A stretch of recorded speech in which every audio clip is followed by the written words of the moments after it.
আছে তো হাতখানি আজি বিজন ঘরে।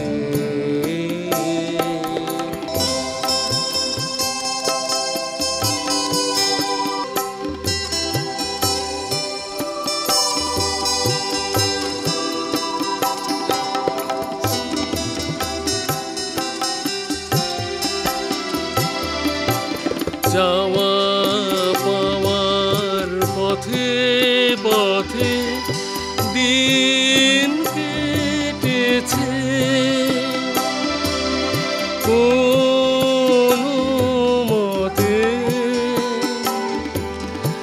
যাওয়া পাওয়ার পথে পথে দিন কেটেছে, কোনো মতে এখন সময় হলো তোমার কাছে আপনাকে আমি জানি জানি বন্ধু জানি তোমার আছে তো হাতখানি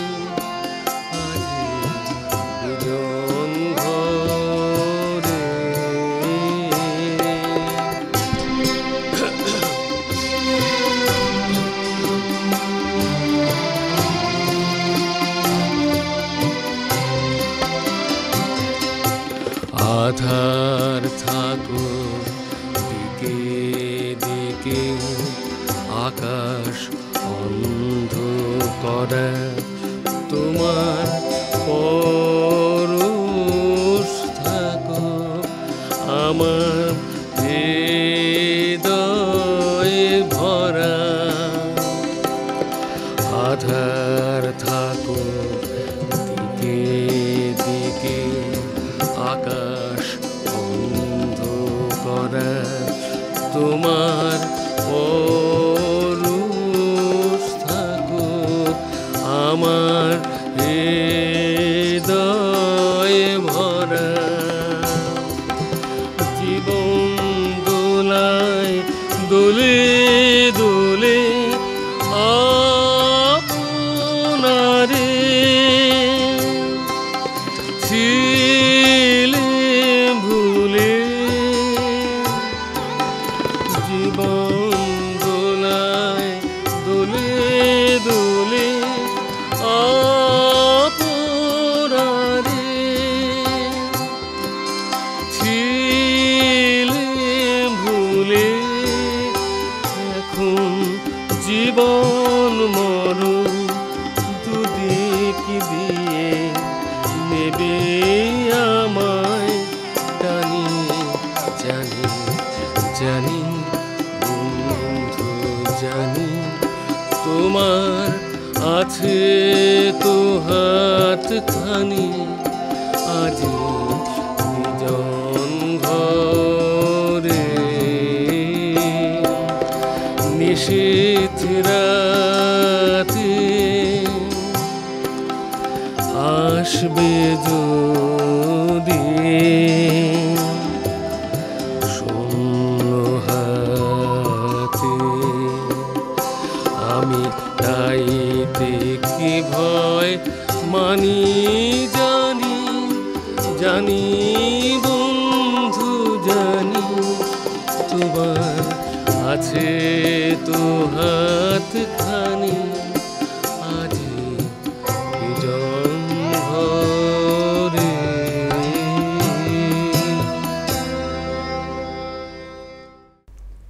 আধার থাকুক দিকে দিকে আকাশ অন্ধ করা তোমার পরশ থাকুক আমার হৃদয় ভরা। নমস্কার, দর্শক শ্রোতাদের স্বাগত জানাই। আমাদের আজকের অনুষ্ঠান আমাদের প্রাণের কবি রবি ঠাকুরকে ঘিরে। আমরা গানে কথায় আজ একান্তভাবে তাঁর অনুধ্যানে ব্রতী হব, এক মৃত্যুহীন প্রাণের উদযাপন করব। আমাদের আজকের এই অনুষ্ঠানে যারা সঙ্গীত পরিবেশন করবেন তারা হলেন টুম্পা দাস এবং নিবারণ দাস। আমাদের এই অনুষ্ঠানে যন্ত্রানুষঙ্গে যেসব গুণী শিল্পীরা রয়েছেন তারা হলেন অক্টোবেডে রণবীর সিংহ, তবলায় বিশ্বজিৎ দেব, কিবোর্ডে বিধান লস্কর এবং গিটারে অনুপ আচার্য। আমার সঙ্গে আলাপচারিতায় রয়েছেন বিশিষ্ট বাচিক শিল্পী শ্রী তীর্থঙ্কর চক্রবর্তী। তীর্থঙ্কর, স্বাগত তোমাকে। ধন্যবাদ। রবীন্দ্রনাথ ঠিক কোন উপমায় কিংবা বিশেষণে বিশেষিত করলে তার সঠিক মূল্যায়ন করা হয় সত্যি আমার জানা নেই। রবীন্দ্রনাথ বিধাতার আশীর্বাদ ধন্য এক অপূর্ব প্রাণ, এক অভূতপূর্ব কর্মপুরুষ, এক অধাত্ম বিভান্বিত ঋষি। রবীন্দ্রনাথ এই মহাবিশ্বের বিস্ময় স্বরূপ। একথা অনস্বীকার্য যে আমাদের সাহিত্য সংস্কৃতি আজও তাঁর ছত্রছায়াতেই লালিত। বাংলা সাহিত্যের এমন কোনো পর্যায় নেই যেখানে রবীন্দ্রনাথের লেখনী পৌঁছয়নি, আর সেই কারণেই রবীন্দ্র সৃষ্টি এতটাই বিশাল, ব্যাপক এবং তাৎপর্যময়।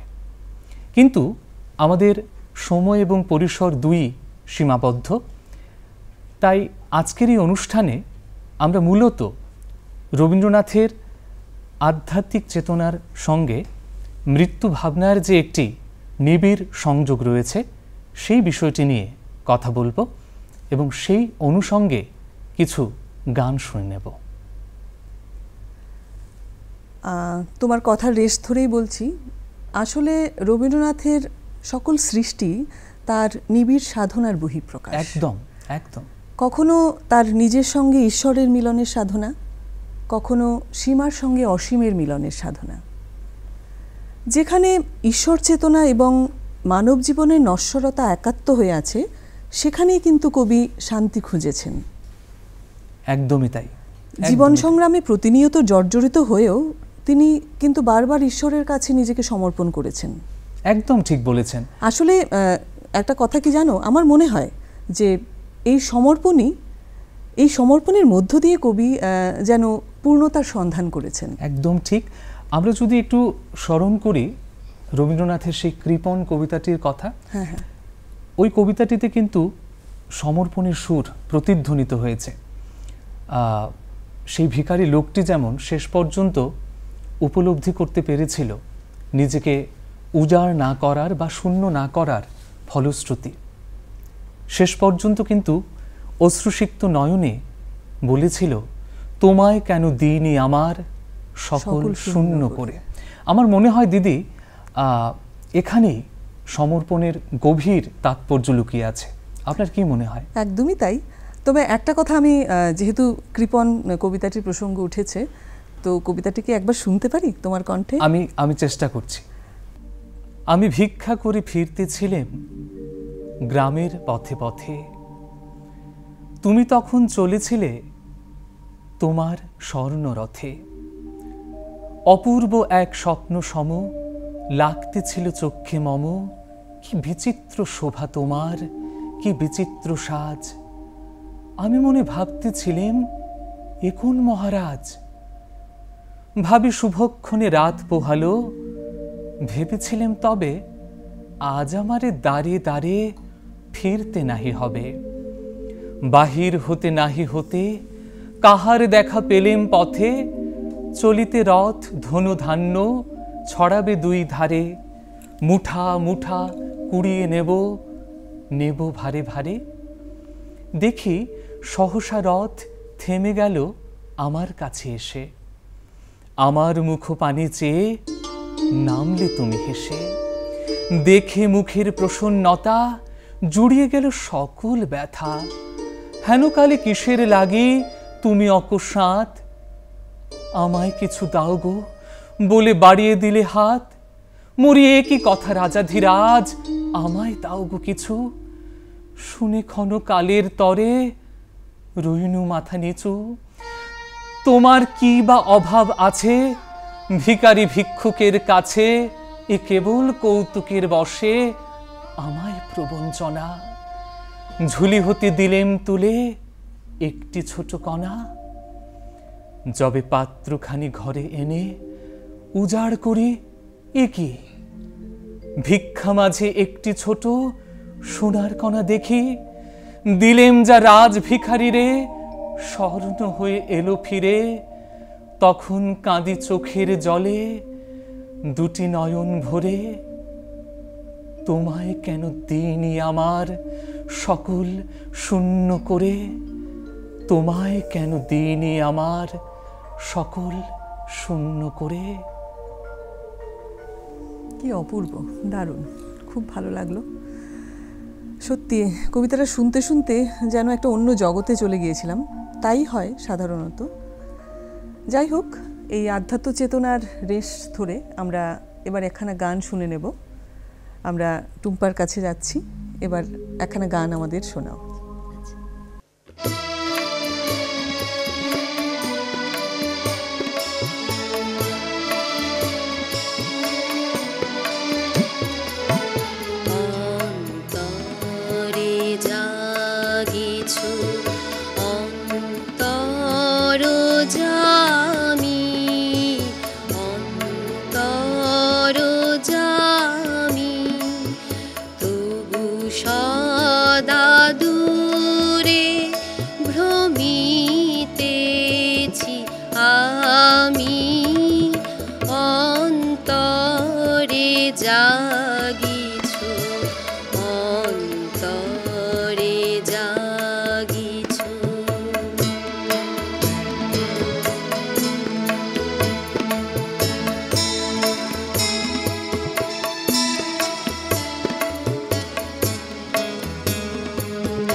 খুব ভালো লাগলো। আসলে সত্যিই তো তাই, আমাদের অন্তরের মধ্যে যিনি বিরাজমান তাকে আমরা বৃথাই বাইরে খুঁজে ফিরি। তো আসলে রবীন্দ্রনাথ তার কাব্য সৃষ্টিতে বিশ্ব প্রকৃতির আনন্দ এবং বেদনাকে গভীরভাবে অনুভব করেছিলেন, ঠিক, এবং তাতে আপন মনের মাধুরী মিশিয়েছেন। মিলনের সঙ্গে বিরহের, আনন্দের সঙ্গে বেদনার, কিংবা জীবনের সঙ্গে মৃত্যুর যে নিবিড় সম্পর্ক তিনি উপলব্ধি করেছিলেন তা বিভিন্ন সময়ে তার বিভিন্ন রচনায় প্রকাশ পেয়েছে। জাগতিক সুখ দুঃখের ঊর্ধ্বে যে আস্বাদময় আধ্যাত্মিক জীবনের চরম অনুভূতি, সেটাই উদ্ভাসিত হয়ে উঠেছে নানান বর্ণে গন্ধে রসে তার বিভিন্ন গানে। তো তেমনই একখানা গান এবার আমরা শুনি। একদম। আমরা চলে যাচ্ছি এবার শিল্পী নিবারণ দাসের কাছে। আমাদের একখানা গান শোনাও।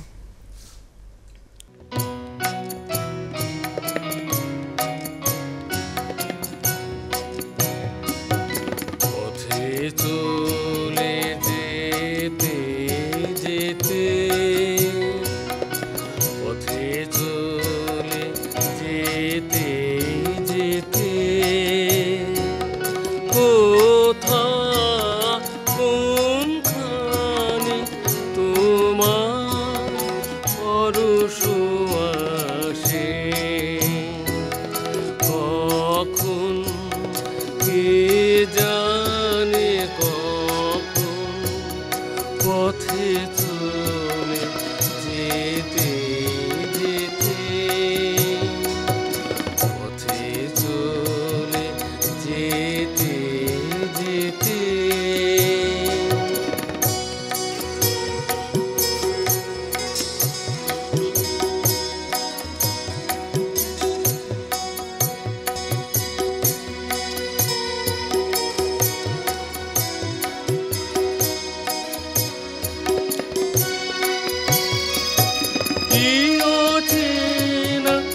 কুসুমের গন্ধে কি গোপন আপন আনন্দে, কি অচেনা কুসুমের গন্ধে কি গোপন আপন আনন্দে, কোন পথিকে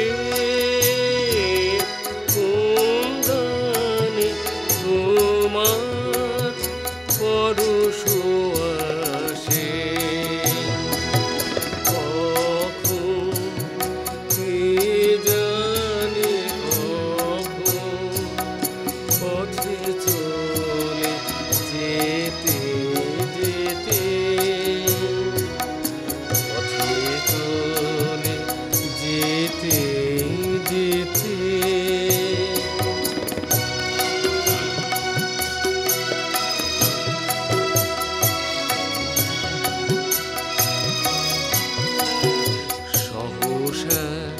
দারুণ দুঃখ তাপে সকল ভুবন যাবে কাঁপে, ভুবন যাবে কাঁপে, সহসা দারুণ দুঃখ তাপে সকল ভুবন যাবে কাঁপে, ভুবন যাবে কাঁপে।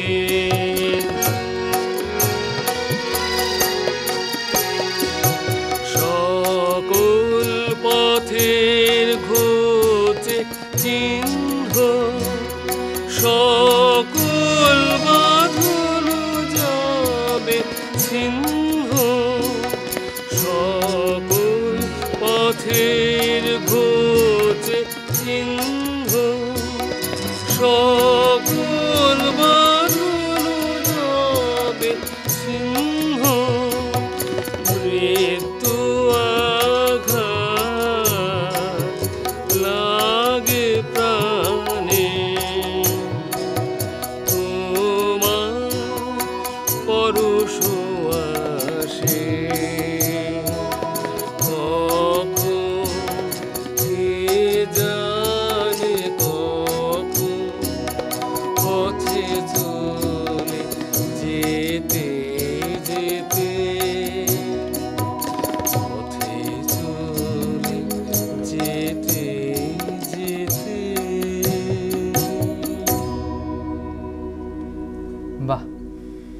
কি ভালো গাইলেন।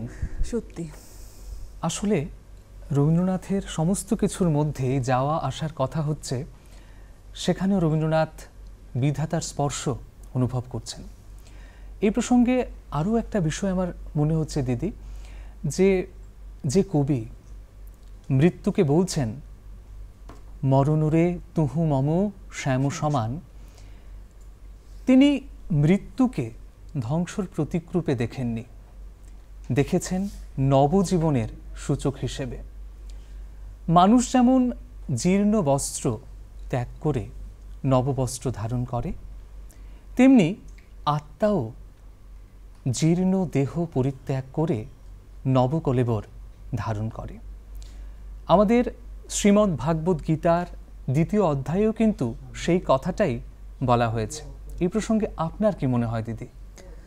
আসলে দেখো, রবীন্দ্রনাথ যে মৃত্যুর ভয়ঙ্কর রূপ একেবারেই উপলব্ধি করেননি তা কিন্তু নয়, কারণ মাত্র কয়েক বছরের ব্যবধানে তিনি তার স্ত্রী, পুত্র এবং অনেক প্রিয়জনদের হারিয়েছেন। একদম। তিনি সাময়িকভাবে শোকাভিভূত হয়েছিলেন, ঠিক, কিন্তু সে সব কিছুই তিনি জয় করেছিলেন তার গভীর দার্শনিক প্রজ্ঞার সাহায্যে। ঠিক ঠিক ঠিক ঠিক। আসলে সম্পূর্ণরূপে ঈশ্বরের প্রতি সমর্পণই তাকে অনেক অনেক ব্যক্তি জীবনের অনেক দুঃখ বিচ্ছেদে কাতর হতে দেয়নি, কিন্তু শক্তি জুগিয়েছে। হ্যাঁ, আর সেই গভীর ঈশ্বর মানে যে চেতনাবোধ, সেটাই তিনি মানে তার জীবন থেকে মৃত্যু ভয়কে দূর করে দিয়েছিল। আর তার কাছে মৃত্যু যেন অন্ধকারের উৎস হতে উচ্চারিত এক আলো। তাই তো তিনি বলতে পেরেছিলেন যে নয়ন জলের বন্যা দেখে ভয় করিনে আর, মরণ টানে টেনে আমায় করিয়ে দেবে পার, আমি তরব পারাবার। কি অপূর্ব কথা, সত্যি। আচ্ছা, এই অনুষঙ্গে আমরা যদি একটা গান শুনে নিই। হ্যাঁ, নিশ্চয়ই নিশ্চয়ই, একদম একদম। এবার আমরা তাহলে একটা গান শুনে নিই।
জানি না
জানি নাই তো তুমি এলে আমার ঘরে,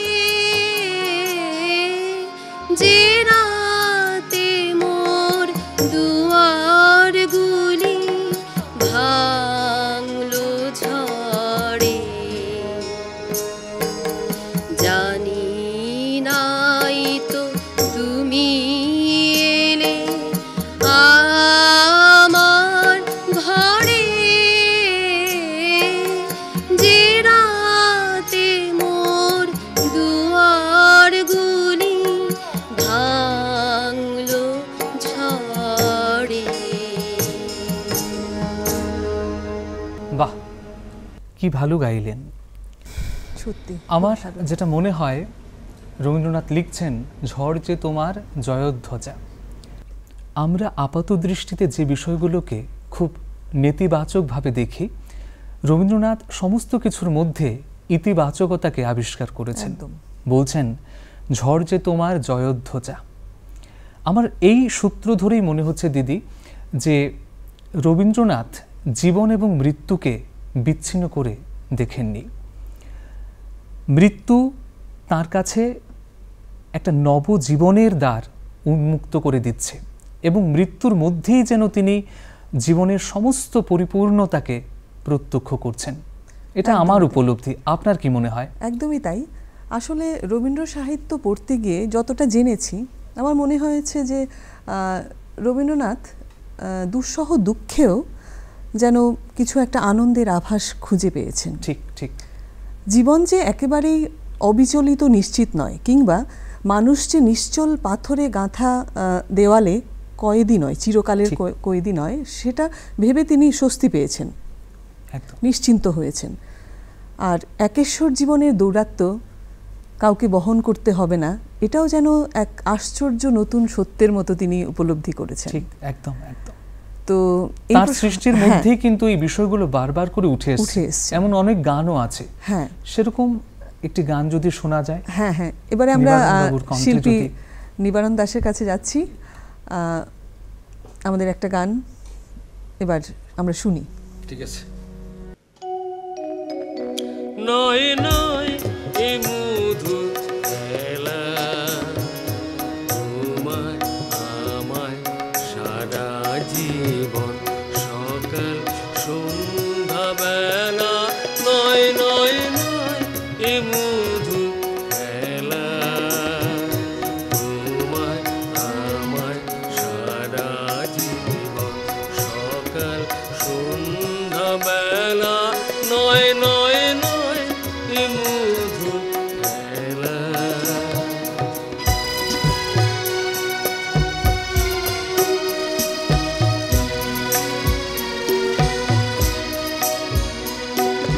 কতবার যে নিভল বাতি, গর্জে এলো ঝড়ে রাতি।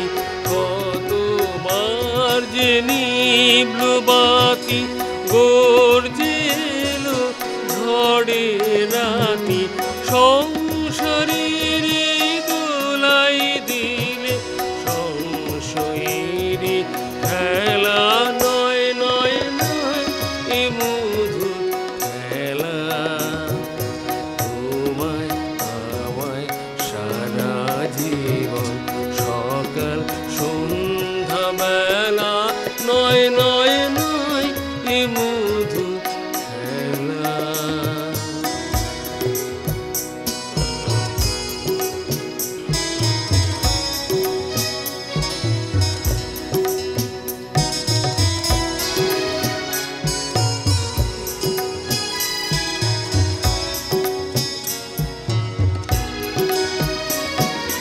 বারে বারে বাঁধ ভাঙিয়া বন্যা ছুটেছে,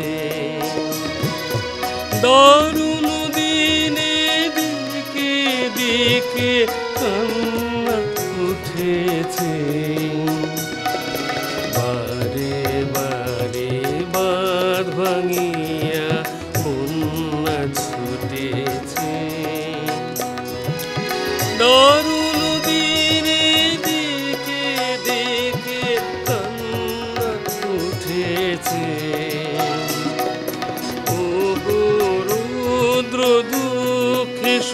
সুখে এই কথাটি বাজলো বুকে, ও গো রুদ্র দুঃখে সুখে এই কথাটি বাজলো বুকে।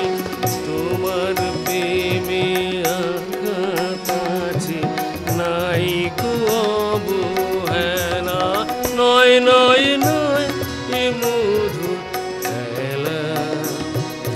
তোমায় আমায় সারা জীবন সকাল সন্ধ্যা বেলা, নয় নয় নয় এ মধুর খেলা।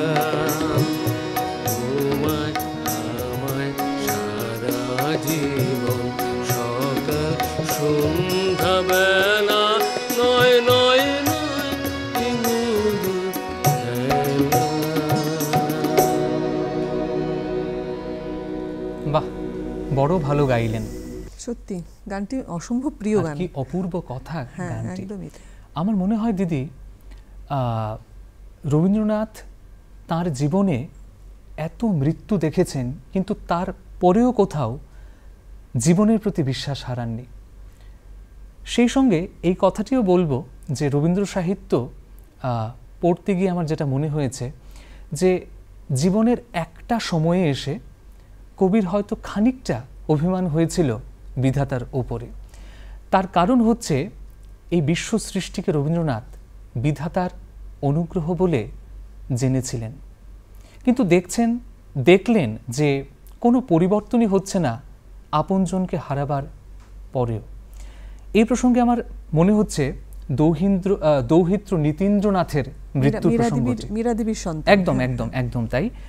যখন দৌহিত্র নীতীন্দ্রনাথ মারা গেলেন, তখন রবি ঠাকুর একটি চিঠি লিখছেন মীরা দেবীকে, এবং সেই চিঠিতে রবি ঠাকুর লিখছেন মীরা দেবীকে যে সোমীন্দ্রনাথের কথা, যে সোমীন্দ্রনাথ যেদিন চলে গেলেন, সেদিন রবি ঠাকুর যখন ফিরে আসছিলেন, তখন তিনি দেখতে পাচ্ছেন রেলগাড়ি থেকে বসে যে জ্যোৎস্নায় আকাশ ভেসে যাচ্ছে, সেই রাতের কথা। হ্যাঁ, এবং লক্ষ্য করলেন সোমীন্দ্রনাথ চলে গেলেও প্রকৃতির মধ্যে কোনো পরিবর্তনই ঘটেনি, সমস্ত কিছুর মধ্যেই সমস্ত কিছু রয়ে গেছে, এবং রয়ে গেছেন তিনিও। সেই তিনি বলতে ওই বিধাতা।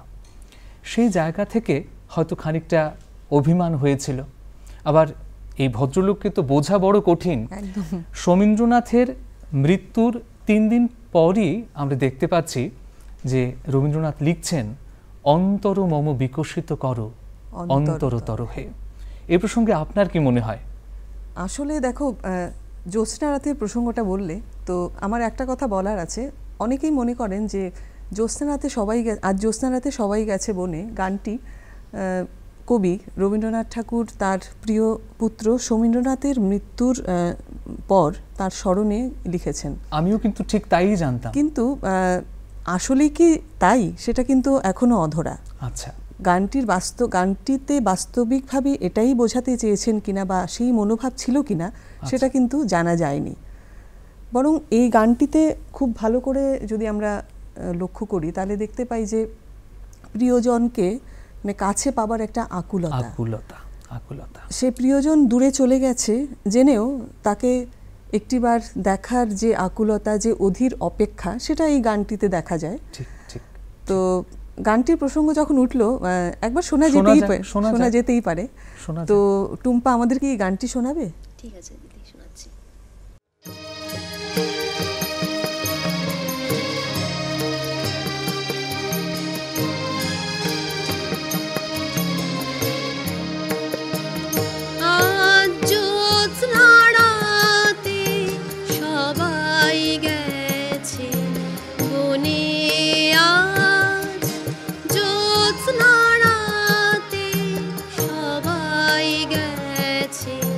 বনে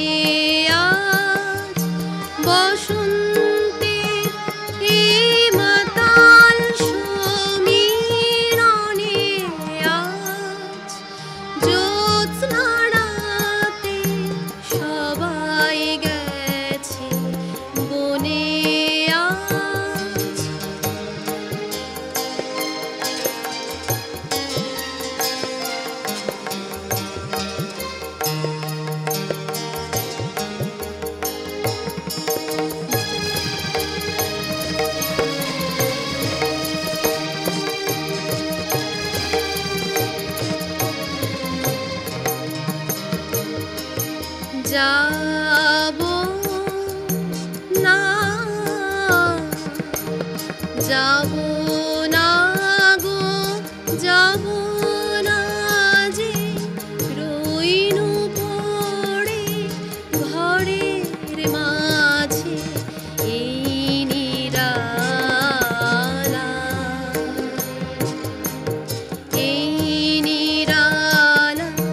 রব আপন করে।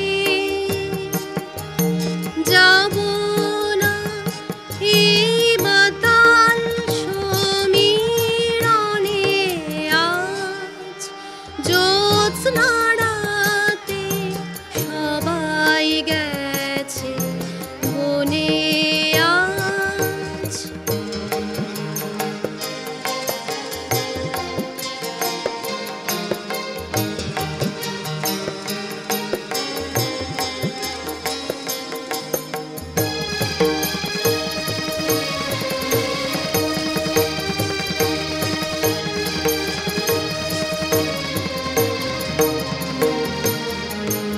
আমারে ঘর বহু যতন করে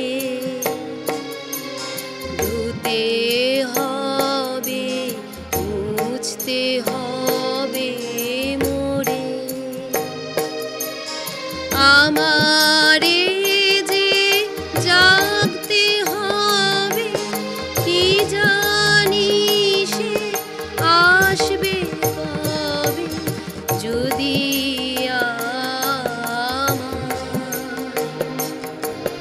যদি আমার পড়ে তাহার মনে,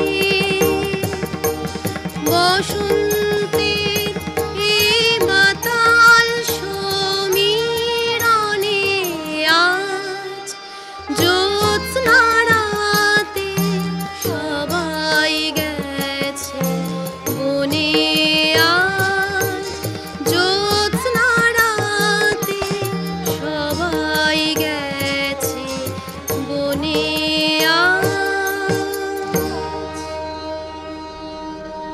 বাহ, খুব ভালো লাগলো তোমার গান।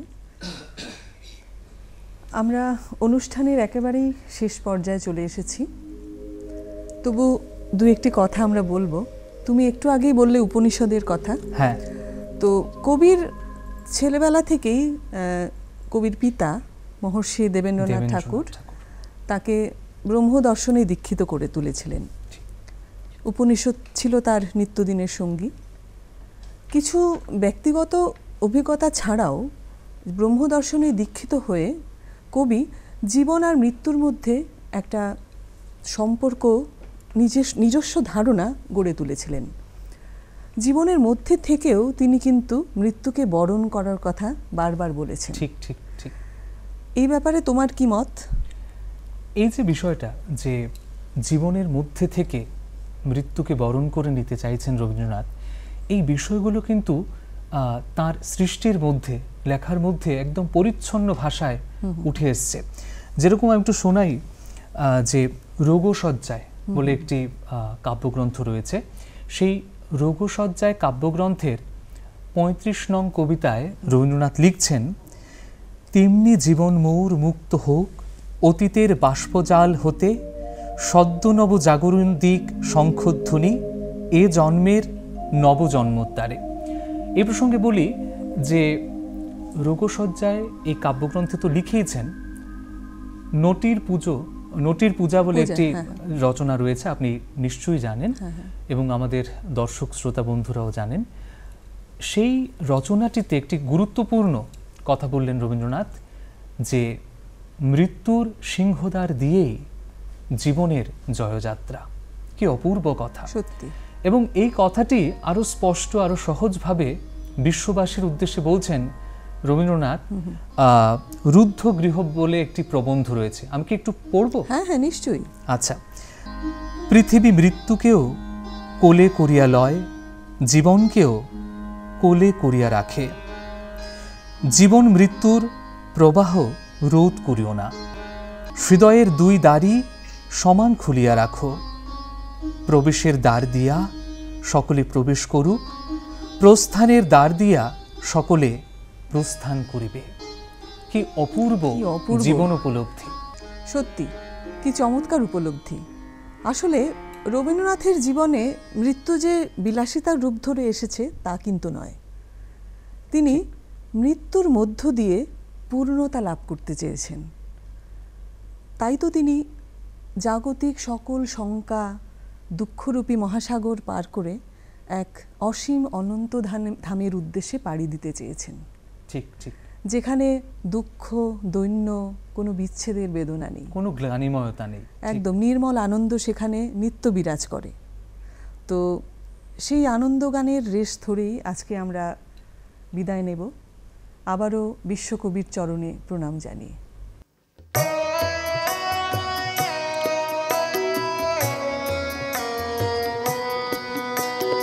তোমারও অসীমে প্রাণ লয়ে যত দূরে আমি কোথাও দুঃখ কোথাও মৃত্যু কোথা বিচ্ছেদ নাই, তোমারও অসীমে প্রাণ লয়ে যত দূরে আমি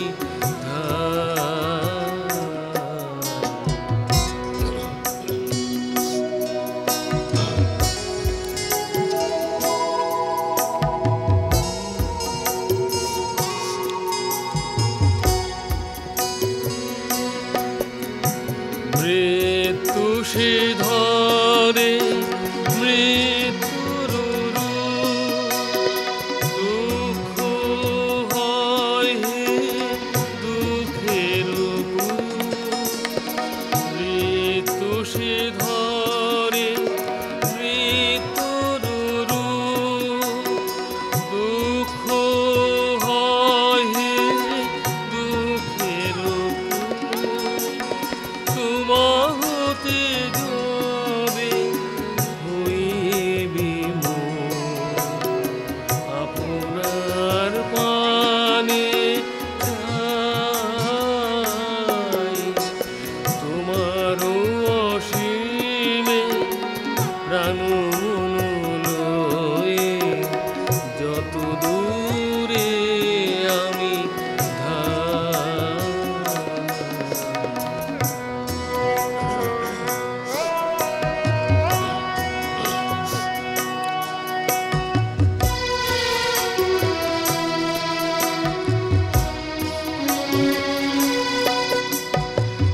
পূর্ণ তব চরণের কাছে যাহা কিছু সব আছে আছে আছে, পূর্ণ তব চরণের কাছে যাহা কিছু সব আছে আছে আছে, নাই নাই ভয় সে শুধু আমারে সেদিন কাঁদি তাই।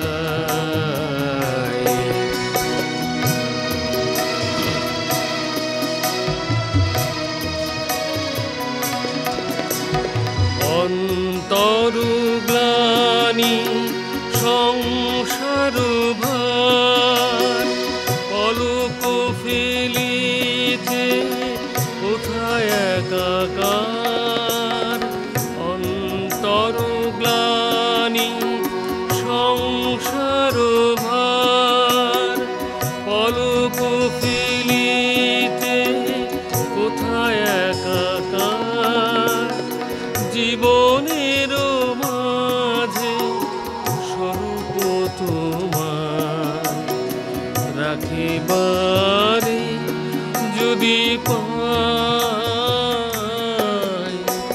তোমারও অসীমে প্রাণ লয়ে যত দূরে আমি